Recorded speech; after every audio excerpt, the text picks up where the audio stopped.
"Mbak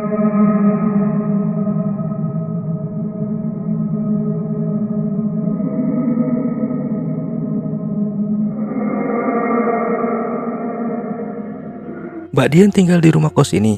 tanya Indah kepadaku. "Iya Indah, aku menyewa salah satu kamar di sini."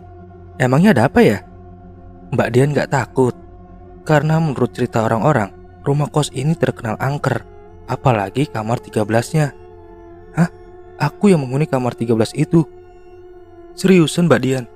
Di kamar itu pernah terjadi pembunuhan sadis, hingga korbannya tidak dapat dikenali. Pas ditemukan, sudah banyak belatung yang menggerogoti tubuhnya." Penjelasan Indah itu makin membuatku terdiam, karena semua itu sama dengan sosok yang semalam hadir di dalam mimpiku.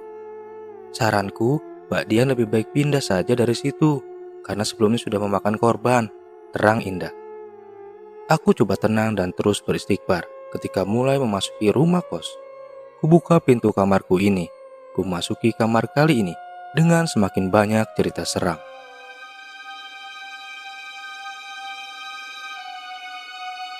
Halo YouTube dan selamat datang kembali di Saksi Misteri. Video ini adalah lanjutan dari video sebelumnya yang mengisahkan tentang seorang gadis muda yang menyewa sebuah kamar kos angker hingga mendapatkan teror mengerikan dari sosok wanita tanpa kepala. Sebelum kita lanjut, kisah ini diangkat dari seorang narasumber yang mana nama dan tempat telah kami samarkan agar menjaga dari hal yang tidak diinginkan di kemudian hari. Tapi sebelum masuk ke ceritanya, jangan lupa ambil posisi yang paling nyaman dan bunyikan lonceng notifikasinya. Dan cerita pun dimulai.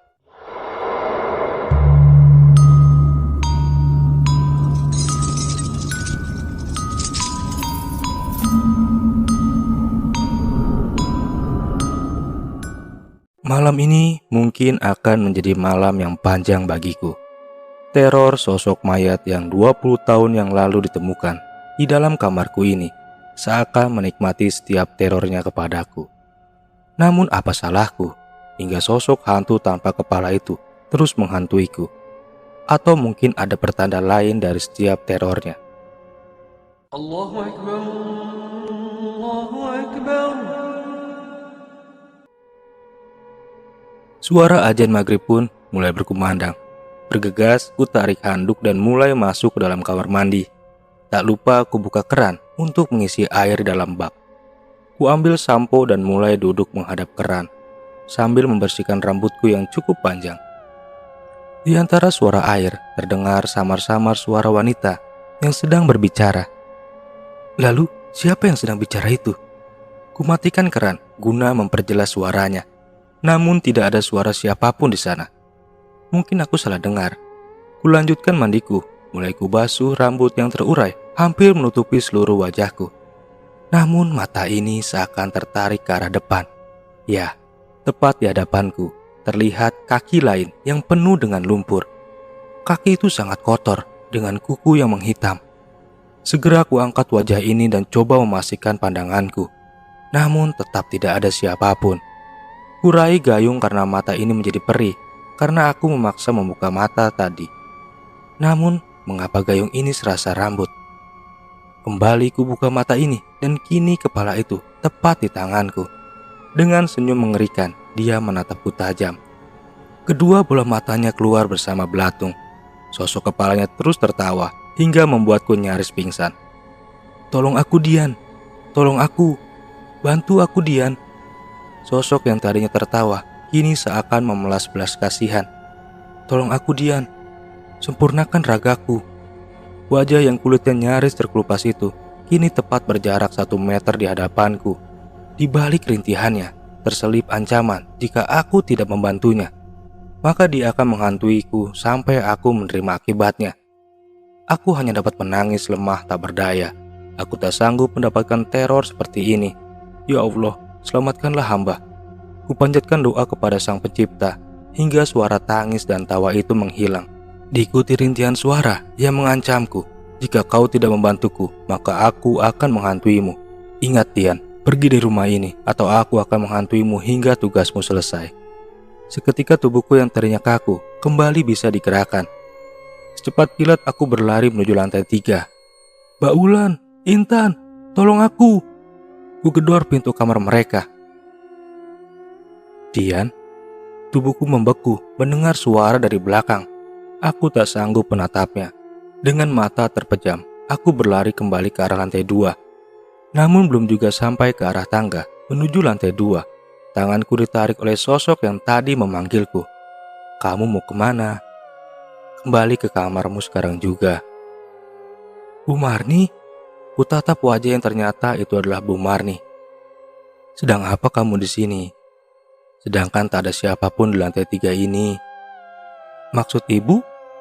Aku menjadi bertambah bingung dengan pernyataan Ibu Marni itu.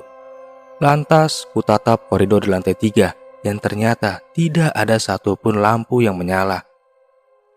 Kamu ikut sama ibu yuk ke kamar, nanti akan ibu jelaskan di sana. Dengan tubuh gemetar, aku mulai mengikuti langkah Bu Marni menuju kamarnya di lantai 2. Di lantai 2 terlihat Mbak Wulan dan Intan menatapku dari depan pintu kamarku. Ayo masuk Dian, jelas ucapan Ibu Marni kepadaku. Ibu ingin menanyakan sesuatu kepadamu. Mau nanya apa, Bu? Apakah kamu bertemu dengan wanita bernama Wulan dan Intan di lantai 3? Iya, Bu. Kemarin saya sempat berkunjung ke kamar mereka dan makan bersama. Memangnya kenapa, Bu? Apakah kamu bisa meninggalkan rumah kos ini sekarang?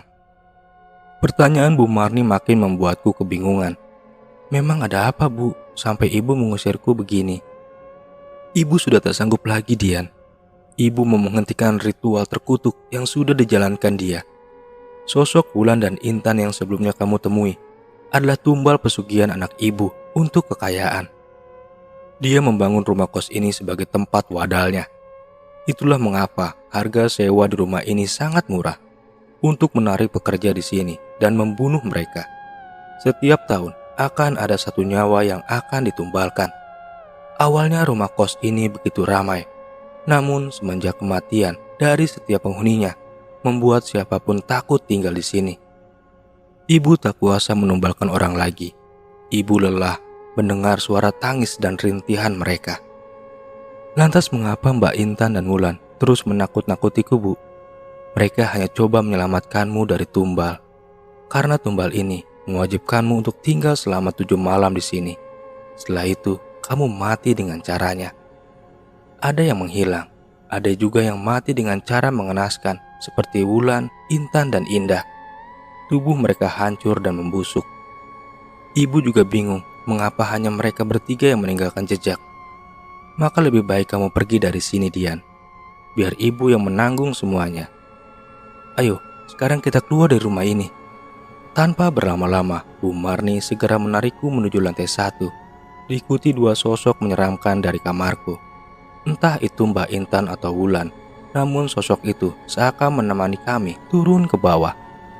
Sesampainya di gerbang rumah kos, Bu Marni, aku ajak untuk ikut bersamaku. Namun dia menolak karena harus ada yang menggantikan posisiku sebagai tumbalnya. Kamu pergilah ke masjid di ujung jalan ini, mintalah bantuan di sana. Baik Ibu, Dian izin pamit, Bu. Aku pun berlari menuju masjid. Tanpa pikir panjang, aku meminta bantuan siapapun untuk bisa kembali ke rumah kos itu. Alhamdulillah ada 3 pemuda bersama 1 pengurus masjid mau mengantarku. Setibanya aku ke dalam rumah kos, nampak keheningan seperti yang tadi jelaskan Bu Marni. Aneh memang, kemana semua penghuni yang kemarin aku lihat? Kenapa suasananya menjadi gelap gulita? Mbak tinggal di sini? Kok bisa? Rumah ini sudah lama kosong, Mbak. Gak mungkin, Pak. Saya baru aja berpisah dengan Bu Marni, penjaga sekaligus ibu pemilik rumah kos ini. Mbak Dian, kita masuknya besok pagi aja ya. Tidak baik jika kita ke dalam malam hari. Sekarang Mbak Dian ikut sama kami. Di sini aku makin bingung dengan semua kejadian yang aku lalui. Sebelumnya Bu Marni mengatakan bahwa Wulan dan Intan bukanlah manusia. Lalu sekarang kemana Bu Marni yang tadi bersamaku? Malam ini Mbak Wulan tidur rumah Pak RT ya? Ajak pengurus masjid kepadaku. Apa sebelumnya Mbak sudah melaporkan kedatangan ke desa ini? Tanya pengurus masjid kepadaku. Maaf sebelumnya Pak, semenjak datang saya belum berkunjung ke rumah Pak RT. Ya sudah, kita jelaskan di sana ya. Ada apa sebenarnya ini? Mengapa semua sangat aneh?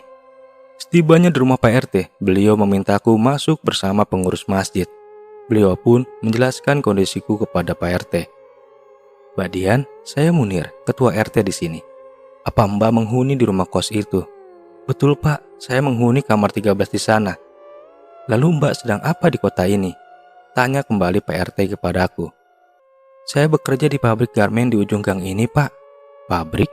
Maksudnya pabrik tua peninggalan Belanda itu?" "Betul Pak, memangnya ada apa ya Pak?" "Mbak Dian, rumah kos itu sudah kosong 20 tahun yang lalu.